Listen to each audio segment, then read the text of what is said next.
Medical laboratories are always on the lookout for healthcare professionals who are willing to give their expert opinion on the latest medical breakthroughs. All Global Circle offers healthcare professionals the opportunity to shape the medical industry by participating in surveys that are relevant to their specialty. Receive $50 of sign-up bonuses and get paid for participating in studies by giving your opinion. Sign up today, impact millions of lives, and go to allglobalcircle.com. Welcome to the Happy Doc, the voice of fulfilled physicians, sharing life stories from physicians, health professionals, and entrepreneurs so that you can live your happy life.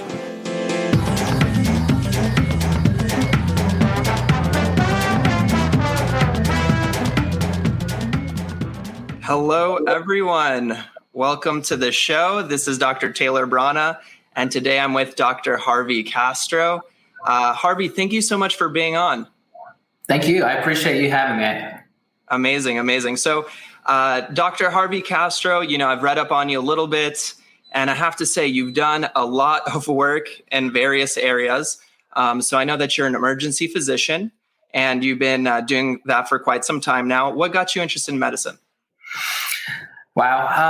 Honestly, I started working at a health food store, and my very first job, my health food store, the owner said, "Hey, I want you to walk down this aisle and I want you to look at all these vitamins and memorize them."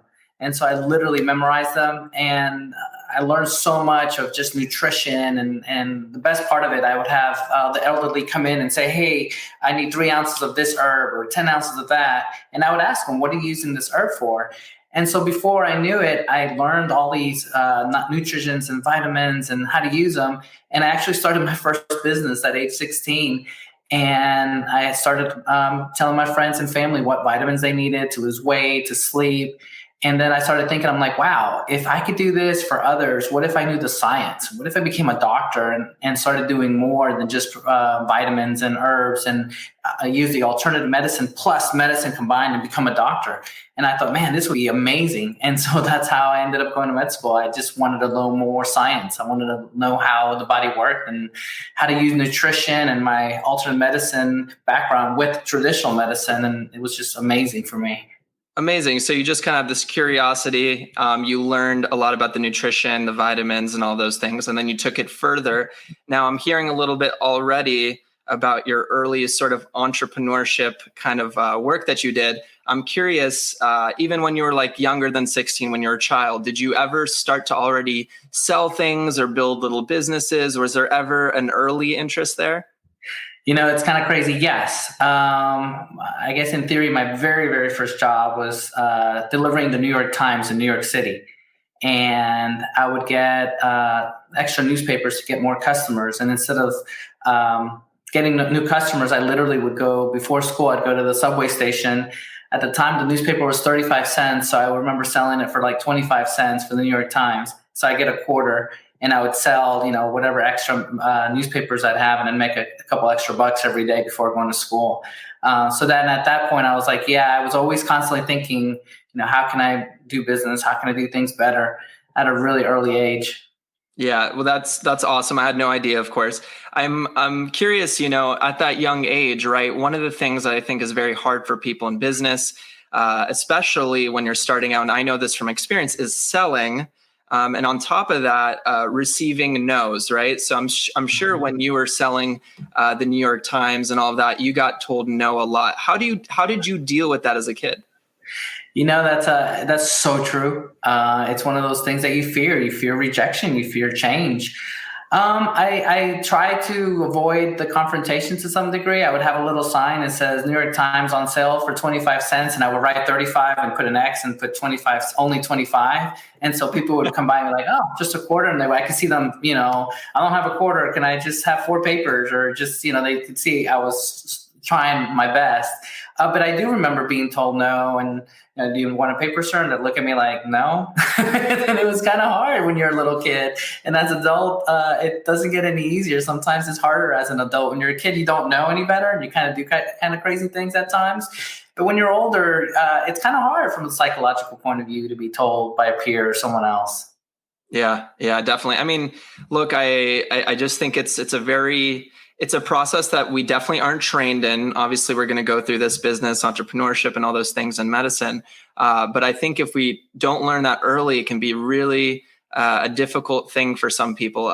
Just so you know, I actually worked at a call center for a while, and I asked for donations for my university, for the school. I went to Temple University, and I would ask for donations. But as you know, I'm making all these phone calls, cold calling people, asking for donations. I got told no so many times. But after a while, you're just like, oh, whatever. And then you kind of get used to it. But I was curious because, again, as a young businessman, right, selling these newspapers, I think that's amazing.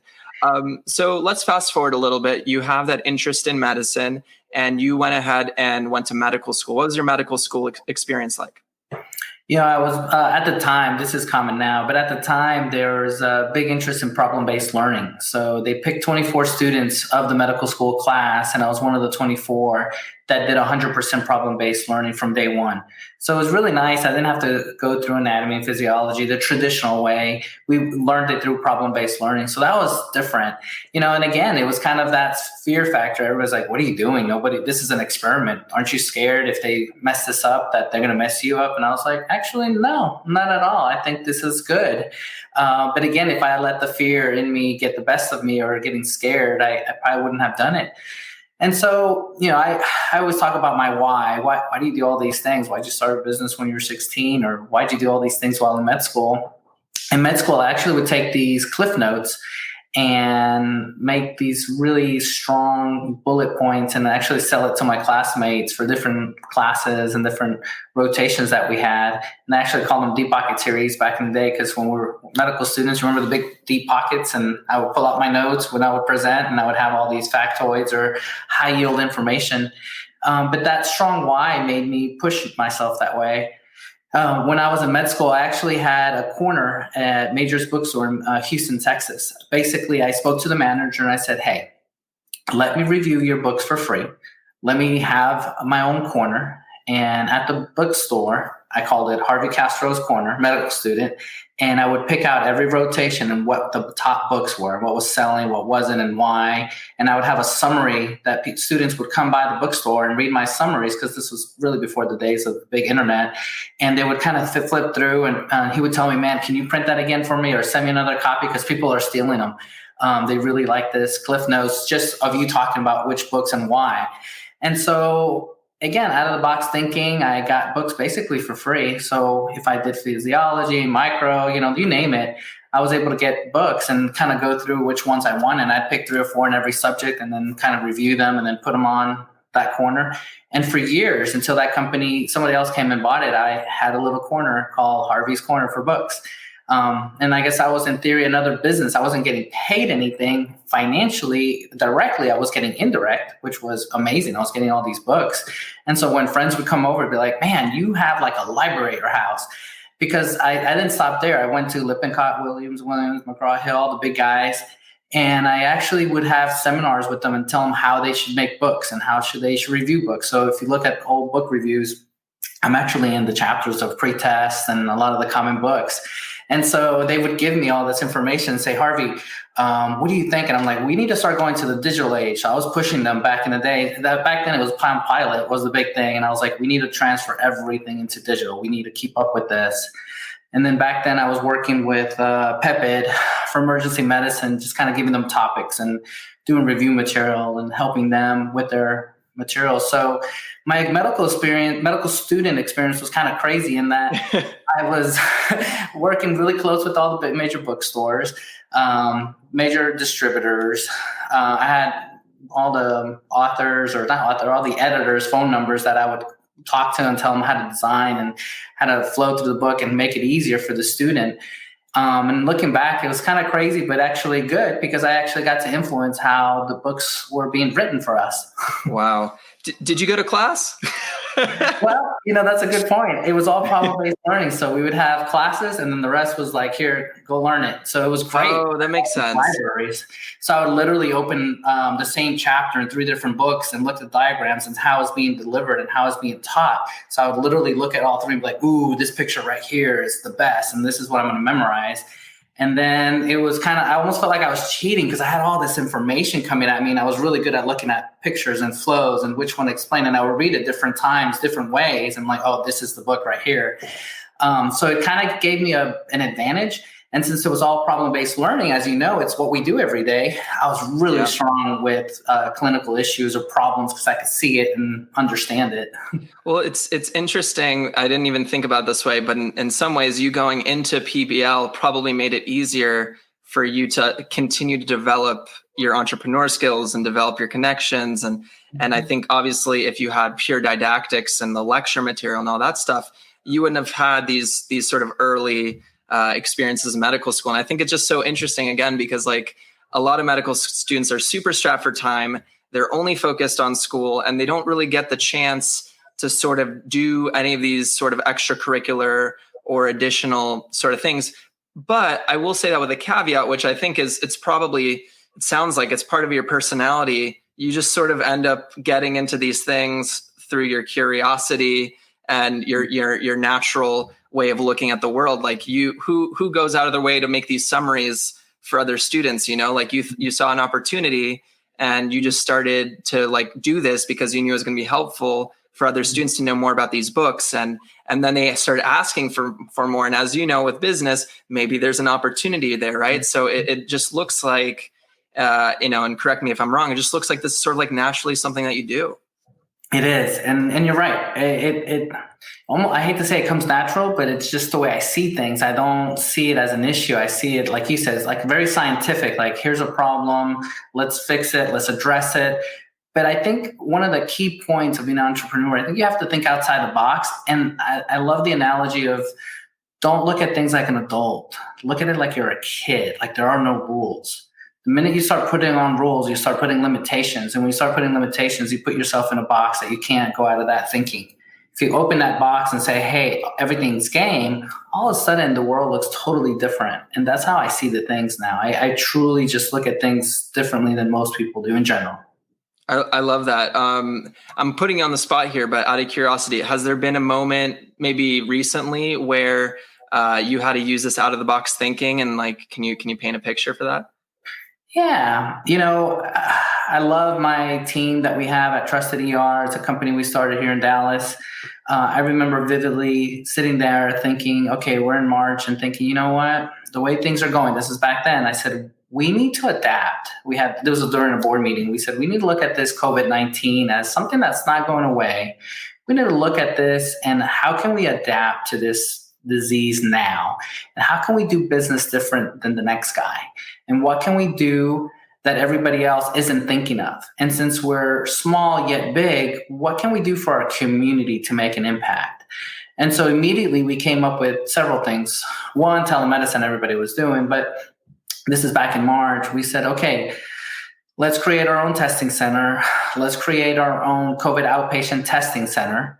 And so we literally were the first in Dallas to go out to the big major businesses and say, okay, we're going to test all your employees and we're going to come to you. And then we turned around and used all our freestanding ERs in combination with our hospital license and created COVID testing at the ER. And we were one of the first to start testing in that way. Now it's common. But that was one of the things that at the beginning, people were like, why are you spending all this time and energy on this? This is going to be gone by August. And I was like, no, I think this is going to be here for a little bit longer. I would say a couple of years to start changing the wheels of how we do business, and let's start looking at things differently. And so collectively as a team, we made those changes, which is, it's amazing to look back at. Sometimes if you look at things a certain way, a lot of the traditional doctors are looking at ER a certain way. We got to do this and that. But if you start looking at it a little different, you're able to see the bigger picture and address some issues and some real issues.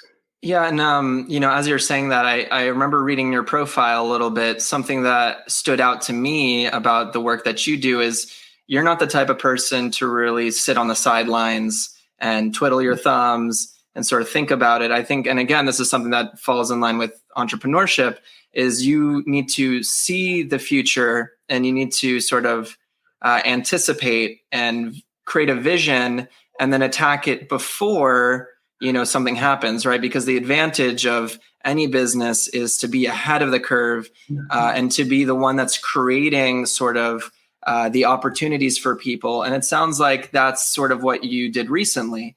I'm curious, yeah, go ahead. No, I was going to tell you, this is kind of interesting. We're all doctors here on this call, and I like that this is our audience, but I know there's non-doctors. But, I kept hearing from my colleagues and friends and watching TV. They're like, man, I don't want to watch the news. It's like Debbie Downer. Everybody's, talking we're going to die and this, that. And I said, you know what? Let me work on that. And so I literally took my MD and said, you know what? I'm going to apply my doctor a little bit different here. I'm going to be on TV. So I literally spoke to NBC, CBS, ABC, Telemundo, Univision. And without exaggerating, I've been on TV at least 80 times this year. Sometimes I was on all day, like the 8 o'clock or whatever, 5 in the morning, 12, 8, 6, and different stations. But my point is this: I use my degree a little bit differently. I use it to educate people, to help them, to be very calm on TV, to kind of give that compassion through the TV. Because I said, a lot of this rough news that they're getting, people are scared. People are home. They want to hear a doctor that can smile and kind of explain and educate. And I took that strongly, and I took that vow really, really serious and saying, I'm going to here to help others, and I'm going to use this media called TV to a little bit differently. And it worked. People were enjoying my reports and how I would explain things and, put a positive spin on it, and it was tough because obviously it's all not great news. But at the same time, I thought as a doctor, if I could be a leader in the community, this is a way to serve.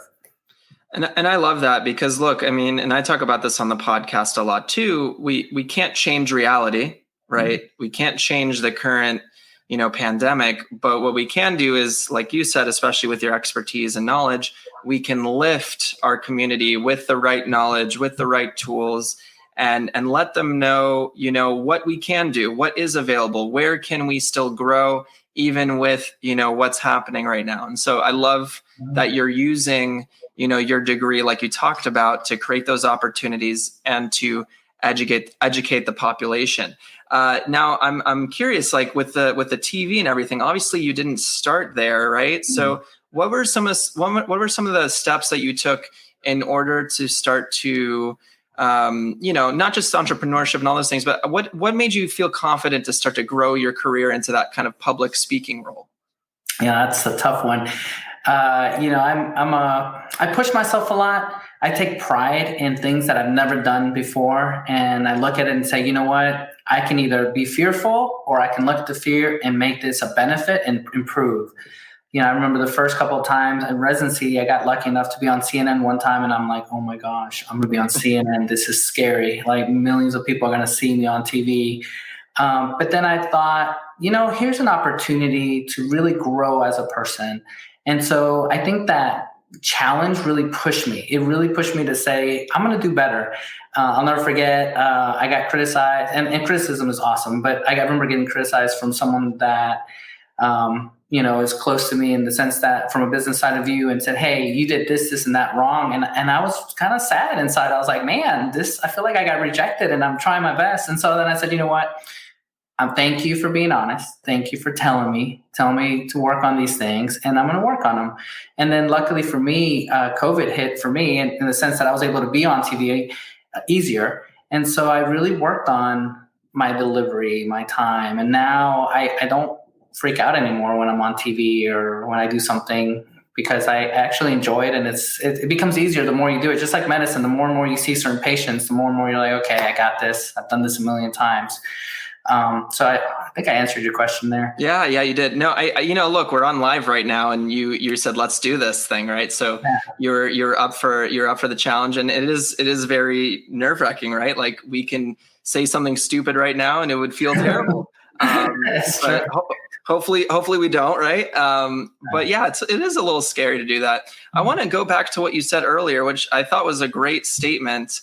You said criticism is awesome, and I think that's a powerful statement because a lot of people would not necessarily agree with you and in fact take it to heart. So not just for professionals listening, not just to physicians, but why do you say that criticism is awesome? I'll never forget one of my first jobs as an ER doctor, my very, very first job, and my first evaluation with my medical director. And he says, every time I say anything to you, you take it to heart and you work on it. And literally the next day you're doing things differently. And I said, honestly, I don't know what I don't know. if you don't tell me I'm bad at X, Y, and Z, then I assume everything's great. So early in my career, I took everything to heart. And sometimes that's a double-edged sword because I would tend to want to be a perfectionist on everything I did. I didn't want to fail anyone. And I think it probably goes back to my why again. But to this point, I look at every criticism carefully. And I tell people, even at the board level, I'm like, hey, you can pull me on a one-on-one and tell me I suck at X, Y, and Z. Actually, that helps me. Because if I don't know that I'm failing you, then I don't want you to not tell me because I'm your boss. I want you to tell me that I suck at X, Y, and Z so that I can work on it. You and I are doctors, and we're really good at doctoring patients and differential diagnosis and treatments. But are we good at things that we weren't trained for? And that's where we are right now as an entrepreneur. All these things are brand new, negotiating, buying a business, all these things. And so now I've taken this criticism and saying, okay, I know I suck at this. I need to work at this. I know I'm really good at this, but I'm going to keep working at it, because if I don't keep working at it, then I will start sucking again at this problem. And so I'm a true believer of always reinventing yourself. Like, you don't stop. I had a deep conversation with my son a couple of months ago. And, long story short, he was on TikTok. He was so excited. He had something like 3 million hits. And I'm like, hey, I know some people in the media business that can help you refine and teach you and get you more hits. And, you can follow this stream. He's like, Dad, I know it all. I'm going to waste my time with these people. I'm probably going to teach them. And I said, son, no, you got to be humble. You got to learn. I bet you anyone I put in front of you, you may learn one thing, and that one thing might change your life. It may move you to another level. So no, the minute you think you're an expert is the minute I know you are starting to go down. And so you got to stay hungry. I love what you just said. It's totally true. And I'll tell you just, from my experience, for example, with podcasting, like if I think I know everything, there's going to be some tool that comes out, or there's going to be someone that's doing something else. They're bringing on they're starting their podcast episode in some way, or whatever it is. There's always something to learn in whatever field, and life is always evolving. It's always changing. There's never a time that it's going to stop. So I think that's a really valuable point that you said there. You said something again that I think is really interesting, and I want to kind of hone in on this for a second. You said that there's things in life that if you just learn one thing, it could take your life to the next level. I'm curious, again, you've had this great journey, entrepreneurship, all those things. Is there something maybe even earlier on in your journey that you think was kind of the catalyst or really sparked you to take that next level? Or would you say they were like little steps? Ooh, that's a tough one. I really think, I've always been a learner, always. And I'm scared to not learn because I did something wrong. So let me explain. If I'm, as doctors that we are, sometimes we're treated a little bit differently, and sometimes we can make a mistake that someone that may not be at the MD, maybe a nurse that has more years than us, may not correct us or may not say anything because we're the doctor and they're assuming we know more. But to your credit, you're in residency, and I remember those days. There's times you do stuff that you don't even think because you're either half asleep or you're just trying, and it's nothing against you or me. It's just we're human beings, but we're go. And sometimes we make mistakes. We're human.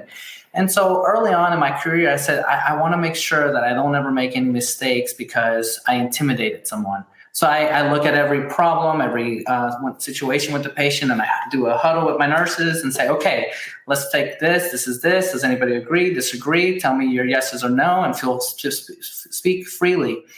And sometimes sometimes it's just awesome to have that openness, because now I'm getting feedback from everyone. Whereas opposed, if I was very hard and I'm like, no, I am the doctor, you're not at my level, they'll be scared to speak. And sometimes the information that they come up with or an idea might be a new way of treating somebody that you and I have never thought of. But a nurse thought, I've done this for 30 years and this is the way it really should be. I'm like, you know what? I agree. So early in my career, I've always been really humble to take every information I can and take anything I can from anyone, especially fields that I haven't been in, and then fields that I'm still in, like ER medicine. That's a hard field. It's always changing and there's so much information. So I think it's key to just stay humble. Yeah. And, at the end of the day, like what you just said, in regards to the question I asked you, it's about having that openness of communication. Like, being open to listening to people, being open to hearing feedback, even if you do think that maybe you know a little bit more about something, you might be surprised. And there's definitely times where I get surprised by something or information, nurse or staff member, that they do know something. And unfortunately, like you said, again, on those night shifts, on those long shifts, your energy level starts to clamp down, and maybe it's a little bit harder to stay as open. Or when there's a big rush of patients, right? But we do our best. So I want to focus over to, some of the business building and the entrepreneurship that you've done. And we haven't really hit that yet. So I'm curious, you've built so many businesses, right? But what have been some of those key, again, it might be hard to choose, but what have been some of the key businesses that you've developed and that you think were part of your journey that were really powerful? One thing I must say is it's important to look at failures and even speak about your failures. It's great when you hit a home run and you do amazing and people are patting your back, but do you spend time and look at your failures? And the reason I want to make sure we talk about this is because I know there's people out there that may be scared to take the next step or may have taken already a couple of steps and failed and said, okay, this ain't for me, I'm done. And I want people to know that I have failed a lot. I have failed so much. It's embarrassing. But I think the key is to always get up and learn from your mistakes, look what you did wrong, and make sure you don't make those mistakes again. And as long as you can look at those mistakes like a scientist and say, okay, I messed up X, Y, and Z. What are the things I did wrong? Now that lesson, now you almost paid for that lesson. You almost went to school and learned it the hard way, but guess what? You're not going to do that again, and you're going to make sure you do it better. And so I want to make sure I cover that because I don't want people to think, oh man, this guy must have been lucky all the time. No, I really wasn't. And I think it's important to share with others that no, I screwed up, I failed, I was ahead of the curve on some things, maybe a couple of years too ahead of the curve, and it failed, but I learned. I learned what I did wrong back then, and that's why I can be more successful today. And so what I'm proud of the most right now is that the company I work for is called Trusted ER. My business partner and I founded this company about 2.5 years ago. And the reason I'm proud of this particular company is between her and I, we looked at all our mistakes, all the things we did wrong, what other people have done wrong with the business, and we created this brand and did it the right way. We literally looked at all the different industries in the freestanding world and why they failed and why they went bankrupt. And literally all our ERs are failed bankrupt buildings that we turned around and made them successful based on the mistakes of others, where we said, okay, these were the mistakes. We need to make sure we do X, Y, and Z. And so I'm really proud of that because there's a science behind it. There's a compassion. And the part from compassion that makes me most excited is now I have more power in the sense that we can do what I want to do in medicine. And to me and my business partner, is just do the right thing for our patients. I remember sitting, and I won't mention the hospital, I remember working at a hospital and the administrator sitting me down saying, you're ordering too many CAT scans. You're spending too much time with patients. And I was like, whoa, I'm average. If anything, I'm seeing more than the average. They're like, yes, we think you can see even more and make more money for the hospital. And I'm like, that's not the medicine I signed up for. That's not why I'm here. I'm here to serve. And so I remember having it out. And at the time, I was a major partner at this company. And they were like, Harvey, you're literally walking away from millions here. Do not leave. And I was like, I can't sleep with myself here knowing that this is not the medicine that I want to do. And so I truly hold Trusted ER to my heart, saying this is how we want to treat medicine. This is how we want to treat our patients and how we want to practice medicine. And this is what we continue to teach. And we created this culture around how we see medicine. And the reason we're succeeding is because all the mistakes that were in the past, we put them into this healthcare system called Trusted ER, and we've elevated and we're making a better product. And I'm really proud of what we're doing. Yeah, I love that for so many reasons. I love that you kind of stick to your guns and you stuck to your values and said that you want to take care of patients in the right way and do the right thing and provide that compassionate care. And I think, something that you said I think is very powerful is, and maybe this is true for you, is all of those different projects, all of that entrepreneurial experiences, all of the mistakes, right? It's culminated into this now maybe really great product, but the product actually reflects all of those failures that you mentioned in the beginning. So it took countless and countless failures for, you to get there. Maybe someone sees you on this episode right now or is listening to you. It's like, wow, I want to be like that. And then they think that, after the first failure, they're done. But it sounds like for you, that perseverance and that persistence are part of your story. Mm-hmm. It is. And I haven't mentioned this, but I keep saying it. I think a strong why. Why do you do things? Why do you keep pushing yourself? I look at it on paper, and I'm the president of a company, co-founder of this brand, started multiple companies, but yet I'm getting my MBA right now, and I'm still pushing myself, and I don't consider myself there, and I don't think I'll ever consider myself quote unquote there. I consider myself like, no, I'm still learning. I'm enjoying my life, and I'm enjoying what I get to do.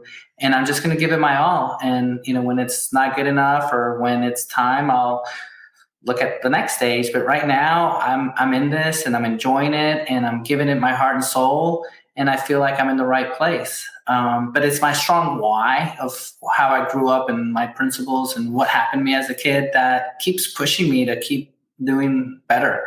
I keep telling my colleagues at the board meeting, I'm like, I hope and pray that I am better today than I was 6 months ago and than I was a year ago. And I'm going to continue doing my best.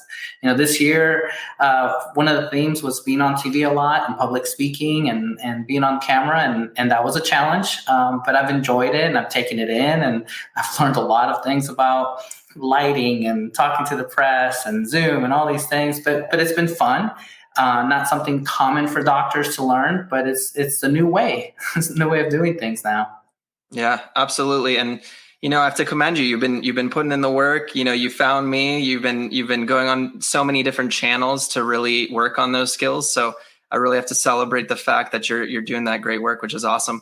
Now I want to you're welcome. So I want to go back to, you talked about this why, and a common thread I notice in entrepreneurs is a lot of them have chips on their shoulder, and a lot of us have a deep fire within us. And usually that fire comes because of a lot of challenge. And I know that we maybe alluded to it a little bit before, but was there any significant challenges in your life that really kind of put that fire in you and given you that deep purpose to really take your work to the next level? Yeah. Growing up, I grew up in New York City. My mom had me at 16. My dad wasn't in the picture. And when he was abusive. My mom had to drop out of high school to educate me and, basically start life. And I think being poor and being on food stamps and poverty and wondering, when's the next meal and just seeing that. And I remember literally walking the streets, coming home from school, finding pennies and any money I would find, I would literally put it on her nightstand and whatever I could do to help. And then I remember thinking, I don't want this when I'm an adult. I want to be the opposite. I want to do so well that I can actually help. And I want to give people the tools to succeed. I don't care for the lights and camera and the MD and all that. That's awesome. But at the end of the day, what really matters to me is if I can make a difference. And so that strong, painful experience that was great trials, looking back, that it made me a better person and I see the bigger picture. I feel like that was just God telling me, hey, you need to learn all these parts of your life. And I literally, what a better place than New York City to be in the melting pot of the whole world and understand different cultures and different people. I think he was grooming me to be a great doctor and walk in a room and understand people better. And so I feel like these strong tribulations and trials, if anything, it made me stronger. I look at life differently. I feel blessed to be where I am. I feel blessed to have a roof over my house. I feel blessed to have food on the table. And now I'm looking at life more like, how can I serve others? God gave me all these gifts. And it'd be horrible for me to just take these gifts and take it on a vacation. Like, this is great. What if I took these gifts and made something new, made something better, made a new product, contribute to society, help people, build them up? And so now that's just who I am. And now, if anything, I'm learning more and more that this is more what I need to do. This is my calling, just to continue giving to others and helping and motivating. One of the challenges this year I told myself is I am going to write a book. And I've been working on it for 5 years. And this book behind me is called Success Reinvention. And I said, this is the book that I want to give to my kids. And when I die, I want it to be there and they can look at it. And I told my kids when I handed it to them, I said, hey, I want you to read this now, but I want you to read it every 10 years. I want you to read it again because this book will say something different every time because you'll be in a different mindset. And so I just, again, my goal is sincere, is to help. And whatever I have and tools, I want to know that I gave my all to society and I did it. And then whatever happens, happens. I love it. I'm giving a little applause right here. No, it's amazing. Again, I think there's different types of people out there. Some people can take their challenges and convert it into this almost hatred and anger against the world. Why me? Why me? And then there's a different, response that we can have, which is, how do I use this to my advantage? How do I use this to give? How do I use this to serve?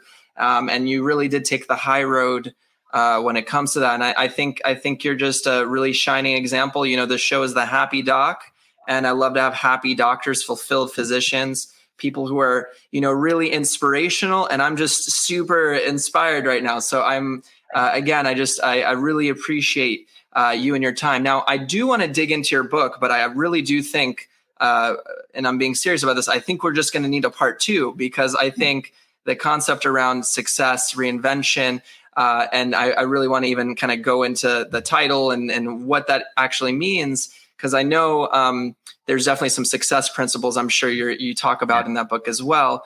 But I think we're going to have to dig into that a little bit later. So for the sake of this episode, I asked you so many questions about different areas of your life. Was there something you wished maybe I asked you, or something you want to tell the audience? I want to tell the audience, and I know this is kind of crazy, but I mean this. Take every day and live it to the fullest. You have your dreams and follow your dreams. But I personally, it sounds like a lot of people tell me, oh my gosh, do you even sleep? Do you even take a break for yourself? I do. And what I want everybody to hear is take time for yourself. And I know that sounds crazy to hear it from me, because like, wow, you did all these things. How do you do that? I do. Every day, I make sure that I act as if I'm going to die that day. And I say, did I do something for myself? And for me, it may be a simple time with my kids that I call them and say, hey, daddy loves you. Or just going on a walk and seeing the sunset and saying, man, this is nature. I'm outside. I'm alive. I'm breathing. And I'm just thankful. And I think everyone should take a minute just to be thankful for what they have. And take time for yourself, even if it's just go for a walk or something that makes you happy, or spend time with your pet, whatever it is, but you have to do it every day. You can't get stuck in the rut and work, and then forget why you're here. Just make time. You take time for yourself. And I think that's so important.